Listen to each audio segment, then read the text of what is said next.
Gostaria de convidar a todos a abrirmos a palavra de Deus nesse instante, do Evangelho de Mateus. Evangelho de Mateus, capítulo 5. Leremos os versículos de 1 a 4. Evangelho de Mateus, capítulo 5, e os versículos de 1 ao versículo de número 4.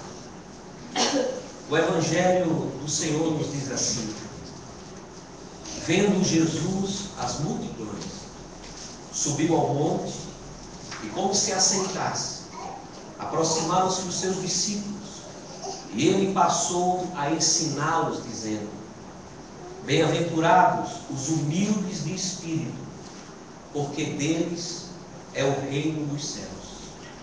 Bem-aventurados os que choram, porque serão consolados. Amém. Amém. Feche seus olhos mais uma vez. Vamos nos dirigir a Deus numa oração. Diante da Tua santa presença, Senhor, ao lermos a Tua palavra, o nosso coração nesse instante carece da iluminação do Teu Santo Espírito sobre nossa mente e sobre o nosso coração, para que o Teu Evangelho, para que a Tua voz e o Teu ensino seja entendido por cada um que aqui se encontra, e mais do que isso, seja aplicado no nosso coração. Suplicamos isso de forma humilde e quebrantada, porque jamais homem algum poderá entender a Tua revelação se o Senhor mesmo não mostrar através da iluminação do Teu Espírito. Faz isso mais uma vez neste culto público, solene, através da exposição da palavra e da edificação da congregação. É o que nós te pedimos, no nome de Cristo nosso Senhor. Amém. Amém. Falar um pouco sobre o Sermão do Monte foi o pedido do pastor Paulo Brasil ao nos convidar a estar com os irmãos nessa noite, compartilhando a palavra de Deus. Ele tem exposto o Evangelho de Mateus, assim ele nos compartilhou, e pediria que talvez retornasse um pouco, falando sobre o Sermão do Monte, mas especialmente sobre as duas primeiras bem-aventuranças, que será o foco da nossa palavra e da nossa aplicação para a vida da congregação. Começaria dizendo que vários são os comentários e as ideias a respeito do Sermão da Montanha. Não só entre os teólogos, não só entre os cristãos, mas até também palavras e às vezes ideias sobre aqueles que não são cristãos. Há um senhor chamado George Bernard Shaw, que, se referindo ao Sermão da Montanha, ele disse assim: Sermão da Montanha é uma explosão impraticável de anarquismo e sentimentalismo. Um outro filósofo alemão, Nietzsche, se referindo também, por incrível que pareça, ao Sermão da Montanha, ele chegou a dizer essas palavras: o Sermão da Montanha fala da moralidade cristã, e essa, dizia ele, é a mais antiga forma de toda falsidade. Percebam, os irmãos, como a visão fora de um prisma cristão, bíblico e teológico, daquilo que Jesus ensinou nos capítulos de 5 a 7 de Mateus, traz tanto pensamento contraditório e até se contrapondo a esses ensinos.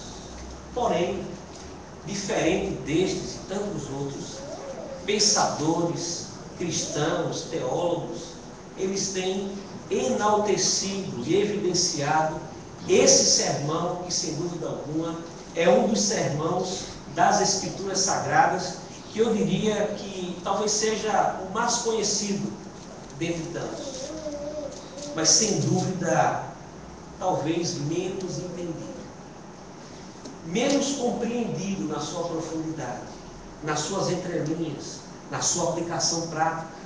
e principalmente, talvez, dos ensinos de Jesus Cristo, seja o sermão menos vivenciado pelos cristãos. Grande desafio prático do Sermão do Monte é o desafio de uma prática cristã que vai alinhar a nossa teologia e ortodoxia a uma prática cristã onde vai estar enraizado em nós os sinais do reino na vida do povo de Deus, chamado para espelhar esse reino aqui na terra. O convite hoje à noite, com essa mensagem, é sentarmos juntos nas encostas do Monte das Oliveiras e ouvirmos a palavra da boca do nosso Senhor. E por essa palavra sermos de imediato confrontados, mas ao mesmo tempo guiados, direcionados a olharmos para dentro de nós e traçarmos novos rumos, novas direções na nossa caminhada cristã aqui na terra. Eu sou cristão pela graça de Deus e pelo seu chamado eficaz há mais de 20 anos, apesar de ter um semblante de alguém mais novo, não é? Talvez 18, 19 anos, alguém diria, mas um pouco mais do que isso. E o que mais me fascinou nos meus primeiros anos de vida cristã, de conhecimento da igreja, de conhecimento da fé, pois até 17 anos era algo estranho para mim, tanto as escrituras, quanto o contexto de igreja, os ensinamentos cristãos, não faziam parte da minha realidade até então, mas com 17 anos, ao ser chamado de maneira inevitável pelo Senhor, na igreja presbiteriana do Cabo, igreja onde eu comecei a caminhar na fé cristã naqueles dias, naqueles anos ali também. O que mais me fascinou nos primeiros ensinos dos evangelhos, ao ler a história de Jesus Cristo, sem dúvida não foi os milagres que Jesus fazia, embora que enchia os olhos quando eu ouvia falar dos milagres. Sem dúvida não foi também as curas, como relatos que a gente encontra nas Escrituras, como lemos agora há pouco, no final do Evangelho, onde fala daqueles sinais que os apóstolos faziam, como expulsão de demônios, ou milagres que eles realizavam. Mas se havia uma coisa que me chamava muita atenção nos Evangelhos naqueles dias, era a capacidade que Jesus Cristo tinha de pegar pessoas imperfeitas no seu caráter, de pegar pessoas imperfeitas na sua conduta e de transformar essas pessoas.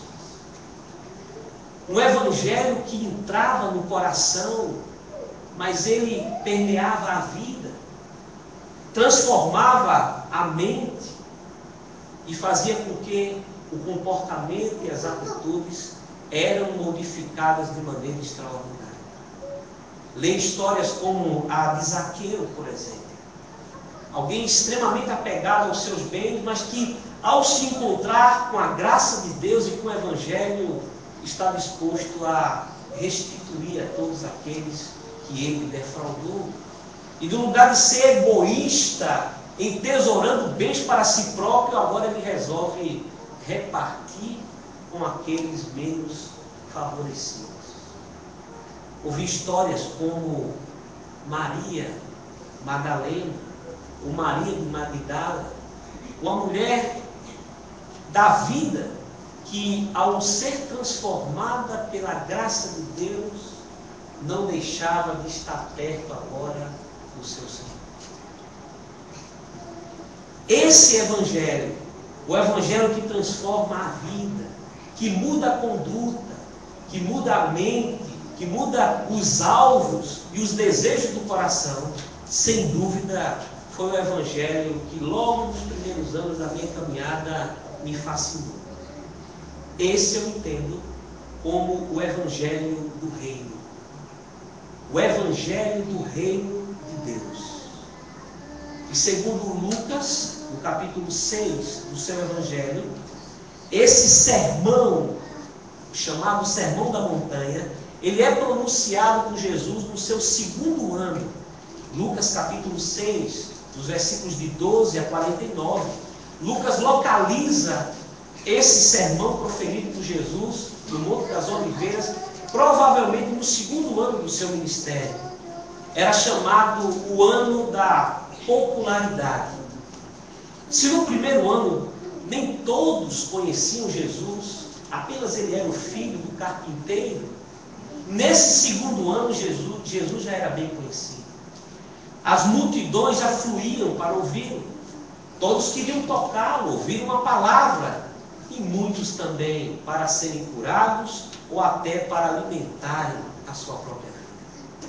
E é nesse período aí, do segundo ano, no auge da sua popularidade, Jesus vem com um conteúdo que não seria tão atraente para aquelas multidões. Me parece que o que caracteriza os nossos dias hoje não é tão diferente daqueles dias. Essa febre religiosa que temos hoje, essa multiplicação pela espiritualidade, seja ela em qualquer direção que a gente tem visto. Falar da ética do Sermão da Montanha, falar da mudança de caráter no meio de uma explosão religiosa que o Brasil vive hoje, não só no setor das religiões, mas dentro do próprio evangelho, ou dentro do próprio sistema evangélico do nosso país hoje. Trazer o Sermão da Montanha nesse contexto não é nada popular, porque é enfatizar o que não é enfatizado, é tocar naquilo que hoje não é tocado, é falar de princípios e verdades para realidades que não são observadas hoje. E eu penso então que Jesus fala no Sermão da Montanha exatamente nessa explosão do início do cristianismo, a base e o fundamento daquilo que seria utilizado pelo restante dos apóstolos e seria a fundamentação da igreja nascente, criada aos pés dos apóstolos. O discurso, então, do nosso Senhor Jesus no monte, na realidade, não foi apenas um sermão.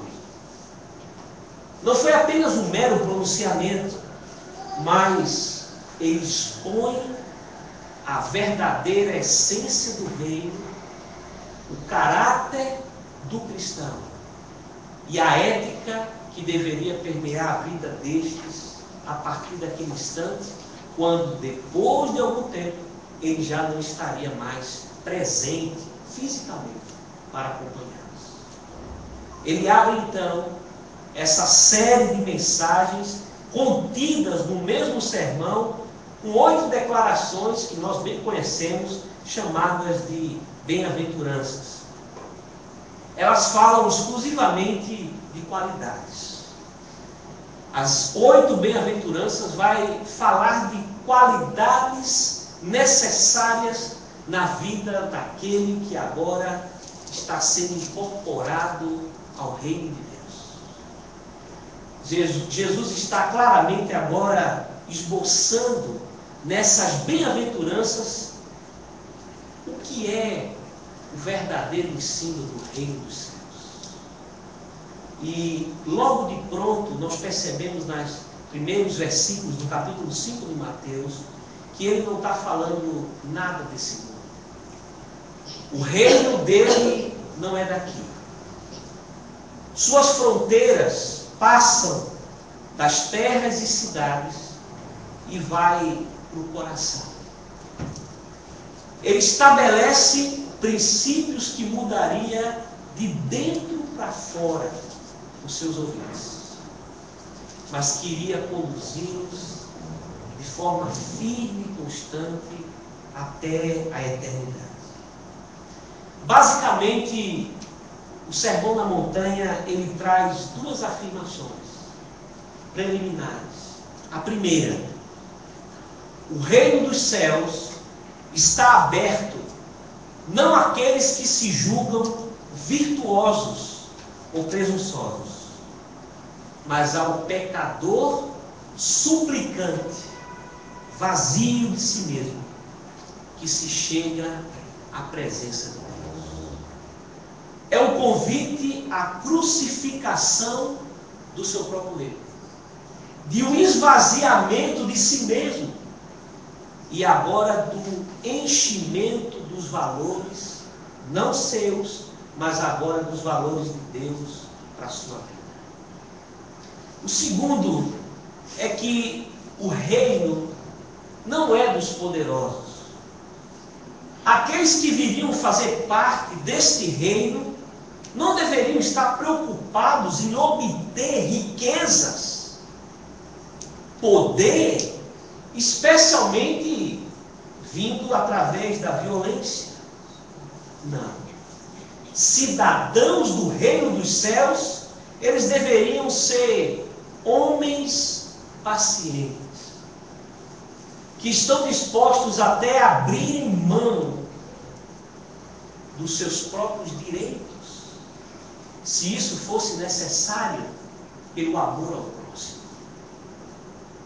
Nesse sentido, então, as bem-aventuranças ditas pelo nosso Senhor Jesus Cristo, falando do reino dos céus, é mostrar que, mesmo na terra, e mesmo sendo humanos, nós seríamos trabalhados para a eternidade. E os valores dessa eternidade já seriam enraizados no coração desse humano que agora se desperta para a vida espiritual. No versículo 3 que nós acabamos de ler, nós temos a primeira bem-aventurança, a qual eu chamo a sua atenção para ela. Bem-aventurados os humildes de espírito. Perceba que Jesus começa tocando naquilo que eu entendo aqui como a fonte do caráter do cristão, que é a atitude que ele tem com ele mesmo.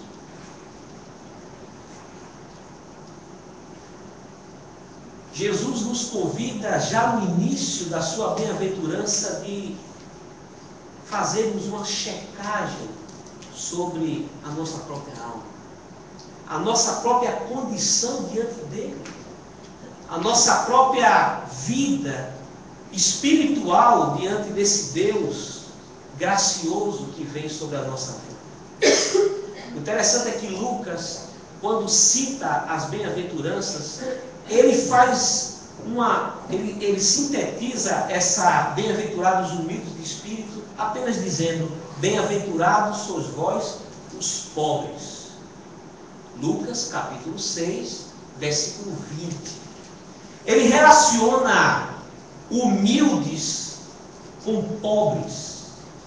O interessante é que Lucas, ainda no capítulo 6, ele depois de dizer bem-aventurados pobres, no versículo 24, ele pronuncia uma desgraça aos ricos. Muito curioso isso.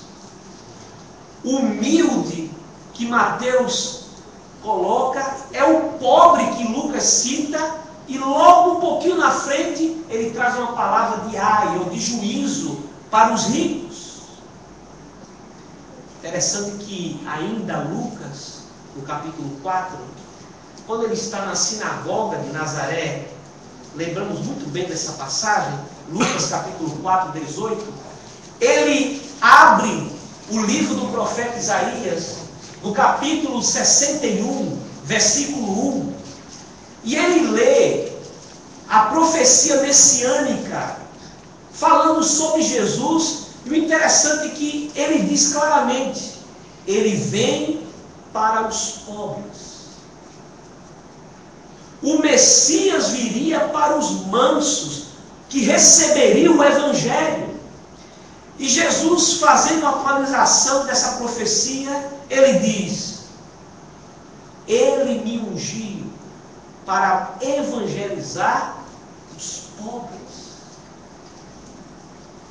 que são os humildes de espírito.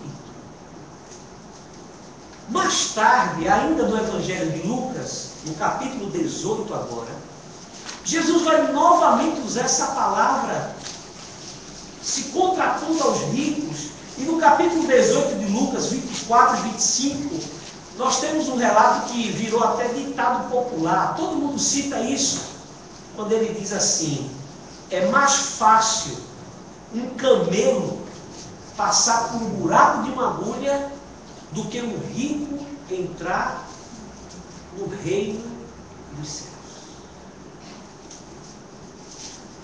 Mas o que nos chama a atenção agora é que esse sermão da montanha, que inicia com essas bem-aventuranças, e entre a primeira de ser humilde ou pobre, não está falando de fator econômico. Sem dúvida alguma, Jesus não está falando de pobreza de dinheiro. Porque é possível um pobre ser arrogante e um rico ser humilde. Jesus não está falando aqui que é o poder econômico que traz para alguém a humildade ou a soberba.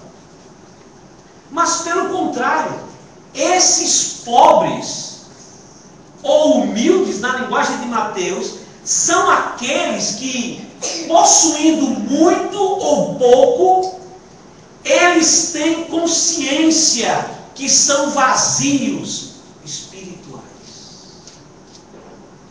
Que eles não possuem riqueza na alma que atraia a graça de Deus. Eles não possuem virtudes, valores. Eles não possuem em si mesmo nada que possa atrair o olhar de Deus para eles. São pobres. Pobres de alma. Pobres de espírito. Porque eles são pecadores. A palavra grega traduzida aqui para humilde vem de uma raiz, de uma palavra que significa abaixar-se ou encolher-se. Ser humilde de espírito é estar curvado diante de um Deus santo, a qual você não tem coragem nem de levantar o seu rosto.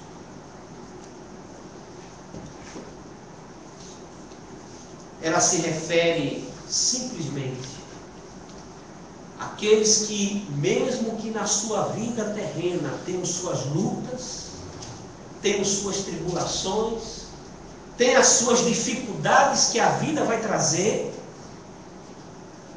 mesmo que sofram problemas econômicos, problemas de saúde, não é essa fragilidade aqui que é a atenção do Senhor, mas sim aqueles que se sentem que absolutamente não têm nada, não possuem nada diante do seu Senhor. Nós estamos falando então de falência espiritual. Bem-aventurados serão aqueles que descobrem que estão falidos espiritualmente e se lançam aos pés daquele que tem a riqueza do perdão para conceder vida eterna e salvação. Mendigar é duro.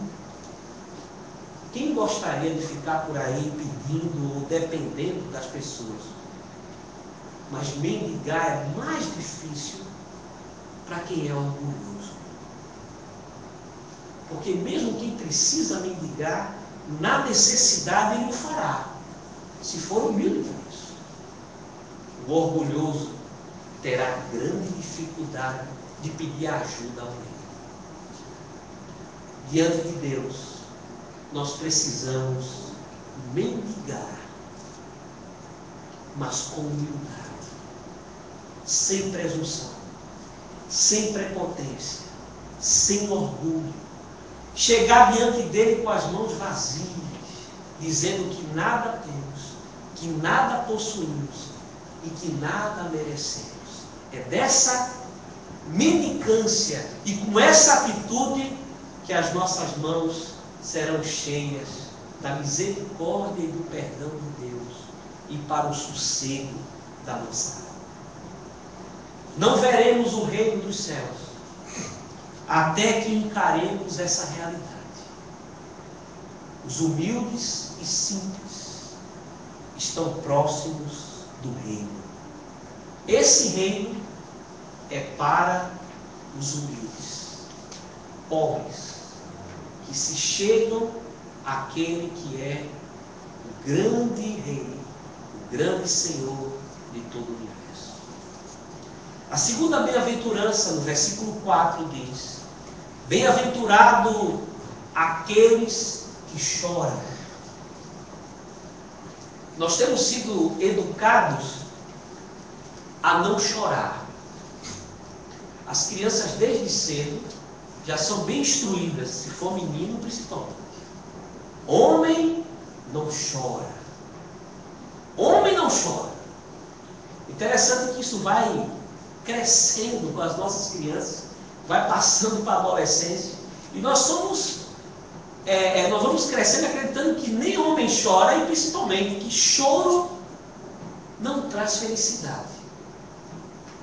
Que choro muitas vezes, ou na maioria delas, está associado à tristeza, a sofrimento. E que felicidade, sim, essa está relacionada com o sorriso e com a alegria. Pensando assim, quem quer ser feliz deve andar sorrindo. Porque se a felicidade é trazida pelo sorriso, vamos sorrir sempre, porque ela virá completando esse nosso sorriso. Mas o que eu queria dizer, pensando nessa bem-aventurança, é que há uma tristeza que tem que ser abraçada. Não porque ela é inevitável ou a luta é fútil, mas porque a verdadeira felicidade é impossível sem essa tristeza. Ninguém conseguirá ser bem-aventurado ou mais que feliz se antes não passar por esse choro, por essa tristeza e por essa angústia. Até mesmo a aflição, eu diria, que ela pode ter efeitos saudáveis nas nossas vidas, se a gente permitir que assim seja. Salomão, por exemplo, quando ele escreve em Eclesiastes, capítulo 7, versículos de 2 a 4, ele nos faz lembrar que nos deparar com momentos de tristeza pode servir para algo bem importante. A ponto dele dizer, olha, é melhor ir à casa onde há luto, porque ali o ser humano percebe o quanto ele é transitório. É uma tristeza que o luto apresenta que pode ser observado e se tirar uma grande lição. Ele contrapõe Salomão nesse mesmo versículo dizendo: quem vai para a festa nem tem tempo para pensar na sua real limitação e na transitoriedade da sua vida. E ele diz: eu prefiro então ir para onde há luto. Então é uma tristeza que produz algo benéfico. Ainda aqui em Eclesiastes 7:2, ele diz: é melhor a mágoa do que o riso. É melhor a mágoa do que o riso, porque a mágoa também nos faz refletir sobre o que fizemos, sobre o que ouvimos, sobre as reações. E o riso não vai nos proporcionar crescimento nesse momento. E ainda em Eclesiastes, versículo 4, ele vai dizer: o coração do sábio, então, está na casa aonde há luto. Por que eu estou citando Salomão aqui em Eclesiastes? Para dizer que essas situações da nossa vida, como o luto, como a perda de um emprego, como o enfrentamento de uma enfermidade, são coisas humanas que nós vamos ter que passar, mas esses sofrimentos podem nos fazer crescer do ponto de vista humano, como ser humano, como pessoas. Mas o salmista, no Salmo 119, versículo 67, nos fala que a lei de Deus, ela é muito mais compreendida quando passamos por essas tristezas. Se você observar no versículo 67 e depois no 71, do Salmo 119, o salmista vai dizer: antes de ser afligido, eu andava errado, mas agora eu guardo a tua palavra. Observe como o sofrimento, como a dificuldade, como a aflição levou o autor do Salmo a dizer que agora as Escrituras, a lei de Deus, se tornou algo prazeroso.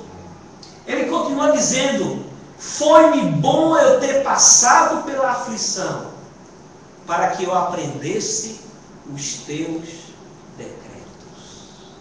Observe como essas circunstâncias da nossa vida, essas tristezas, elas podem nos ajudar no nosso crescimento. Eu diria então que as lágrimas têm sempre nos ensinado muito mais do que os sorrisos e os momentos de alegria. Mas o que eu estou falando aqui na bem-aventurança não é desse choro.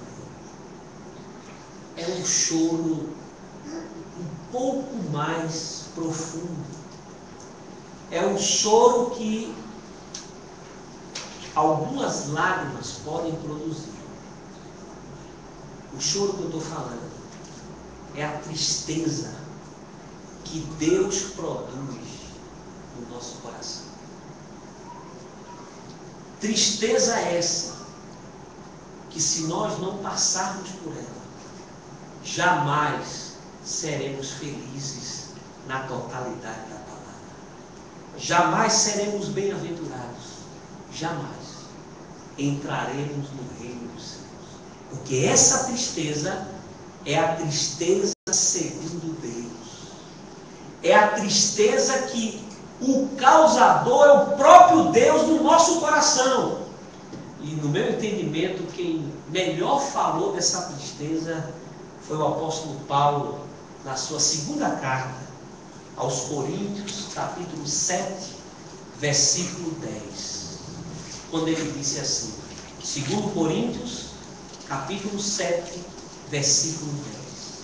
Porque a tristeza, segundo Deus, produz arrependimento para a salvação, que a ninguém traz pesar, mas a tristeza do mundo produz morte.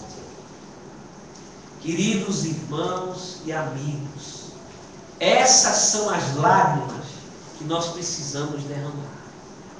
Esse é o choro que nós, que temos sido chamados pelo Senhor para fazermos parte do seu reino, precisamos derramar a cada dia. O choro e a lágrima do arrependimento dos nossos pecados. E é Deus quem produz isso no nosso coração. É essa lágrima que faz do orgulhoso se tornar humilde. É esse choro, é essa lágrima que faz com que venhamos nos aproximar da presença de Deus e assim obter dele essa verdadeira alegria. Interessante é que João em Apocalipse diz que a esse Deus que acolhe aqueles que choram, o choro do arrependimento, para a salvação, lá na eternidade, ele enxugará dos olhos toda a lágrima. E aquele enxugar das lágrimas que nós vamos ter na eternidade é a cessação total da nossa condição de pecador. Ali, a glorificação do nosso corpo terminará todo o processo de salvação, que começa na eleição, mas termina na glorificação. Nesse dia, as nossas lágrimas do nosso pecado será completamente enxugada. E aí sim, na presença de Deus, em santidade perfeita, viveremos com Ele para toda a eternidade. Nada, exceto a misericórdia de Deus, pode acabar com esse choro. Apenas o amor de Deus, derramado no nosso coração pelo Espírito Santo, leva-nos às lágrimas, mas ao mesmo tempo nos deixa nos braços da graça de Deus. Chorem as tristezas do seu pecado. De que se queixa, pois, o homem? Queixe-se cada um dos seus próprios pecados. E é esse choro, é essa tristeza que vai produzir alegria, salvação e vida eterna. Eu queria concluir lembrando do nosso Senhor Jesus Cristo. Ele não só nesse sermão que ele acabara de começar, citando apenas as duas primeiras bem-aventuranças, ele não só falou sobre humildade e choro, mas ele próprio vivenciou isso na vida dele. Quando ele deixa o céu, na linguagem de Paulo aos Filipenses capítulo 2, e vem se tornar ser humano, ele vem se humilhar na forma de ser. Jesus experimentou na sua própria vida o que ele estava ensinando sobre humildade. E quando ele fala sobre o choro aqui, bem-aventurados que choram, ele também chorou. Não chorou pelos seus pecados, porque não tinha. Mas ele olhou e disse: Jerusalém, Jerusalém, que mata os profetas que são enviados. Eu queria juntar vocês como a galinha junta os seus pintinhos, mas vocês não me ouvem. E ele chora. E na cruz do Calvário também, diante do Pai, ele olha e também diz: Pai, perdoa, porque eles não sabem o que fazem. Ele chora também quando vê o pecado do povo e a insensibilidade pela sua pregação. Eu diria então que essas duas bem-aventuranças, a humildade e o choro, o nosso mestre não apenas ensinou nesse sermão, mas ele vivenciou na sua própria vida. A cada um dos queridos irmãos vem um grande desafio. Sejamos humildes, pobres, vazios de nós mesmos, e vamos deixar que Deus nos encha com a sua misericórdia e graça, porque o reino dos céus será daqueles que assim fizerem. E aqueles que choram, continuem chorando. Chorar também é para homem. Homem também chora. Quando o homem chora os seus pecados aos pés do Senhor e aos pés da cruz, coloca a sua vida em busca de Deus a sua salvação. Que Ele nos ajude nessa semana a colocarmos essas bem-aventuranças na nossa vida e fazer com que a igreja e a nossa vida cristã se aproxime um pouco mais daquilo que foi a vida do nosso Salvador. Amém? Amém. Feche seus olhos, permita-me orar mais uma vez esse momento.